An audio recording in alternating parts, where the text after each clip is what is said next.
வணக்கம் மக்களே, வணக்கம். சற்று முன் கிடைத்திருக்கக்கூடிய ஒரு முக்கியமான தகவல் ஒன்றை தான் பார்க்க போகிறோம் மக்களே. சற்று முன் திமுகவில் இருக்கக்கூடிய ஒரு முக்கியமான வேட்பாளர் அதிரடியாக கைது செய்யப்பட்டிருக்கிறார் அமலாக்கத்துறையினரால்.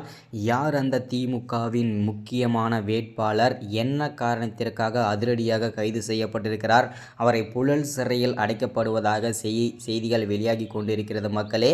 யார் அந்த திமுகவின் முக்கிய வேட்பாளர் அப்படின்றத பற்றி தான் இந்த ஒரு முக்கியமான வீடியோவில் பார்க்க போகிறோம் மக்களே. அதற்கு முன்பாக நமது அரசியல் நியூஸ் சேனலுக்கு நீங்கள் புதிய பார்வையாளராக இருந்தீர்கள் என்றால் மறக்காமல் நமது அரசியல் நியூஸ் சேனலை சப்ஸ்கிரைப் பண்ண மறந்துடாதீங்க. சப்ஸ்கிரைப் பண்ண உடனேயே பக்கத்திலே ஒரு பெல் பட்டன் வரும், அதை கிளிக் பண்ணி ஆல் என்ற ஆப்ஷனில் போட்டு வச்சுக்கோங்க. தொடர்ந்து நம்ம வீடியோ போட்டோம்னா உங்களுக்கு நோட்டிஃபிகேஷன் வந்துடும். அதை பார்த்து தெரிஞ்சுக்க முடியும் இன்றைக்கி என்ன அரசியல் நியூஸ், இன்றைக்கி என்ன அரசியல் அப்டேட்டுன்றதை தெளிவாகவும் துல்லியமாகவும் நீங்கள் தெரிஞ்சுக்க முடியும் மக்களே. அது மட்டும் இல்லாமல் வீடியோ எல்லோரும் மறக்காமல் லைக் பண்ணிவிடுங்க, வீடியோவை ஷேர் பண்ணுங்கள், ரொம்ப இம்பார்ட்டன்ட். ஓகே, வாங்க வீடியோக்குள்ளே போகலாம். சற்று முன்பு கிடைத்திருக்கக்கூடிய ஒரு முக்கியமான பரபரப்பான தகவல், ஒரு சோகமான தகவல்னு கூட சொல்லலாம் திமுகவின் ஆட்சியை பொறுத்த வரைக்கும்.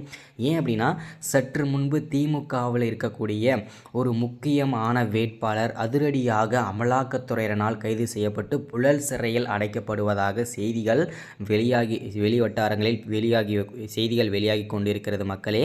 யார் அந்த திமுகவின் முக்கியமான வேட்பாளர் அப்படின்னு பார்த்தீங்கன்னாக்க, முன்னாள் அமைச்சராக இருந்த பொன்முடி அவர்களை தான் தற்போது அதிரடியாக கைது செய்யப்படுவதாகவும் அவரை புழல் சிறையில் நாங்கள் அடைக்கப் போவதாகவும் சற்று முன்பு வெளிவட்டாரங்களில் செய்திகள் வெளியாகி கொண்டிருக்கிறது மக்களே. இது எந்த அளவுக்கு உண்மை அப்படின்றது நமக்கு தெரியல.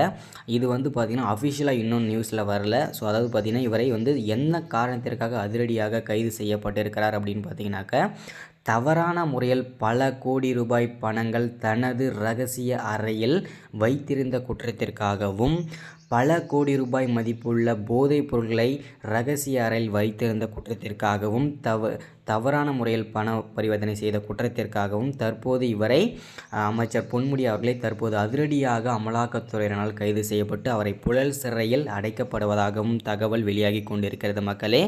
அது மட்டும் இல்லாமல் இந்த பல கோடி ரூபாய் மதிப்புள்ள போதைப் பொருட்களும் தவறான முறையில் பரிவர்த்தனை செய்த பணமும் யாருக்கு சொந்தமானது, இங்கு எப்படி வந்ததுன்னு சொல்லிட்டு பல கோணங்களில் அமலாக்கத்துறை விசாரணை மேற்கொண்டு வந்துட்டுருக்காங்க.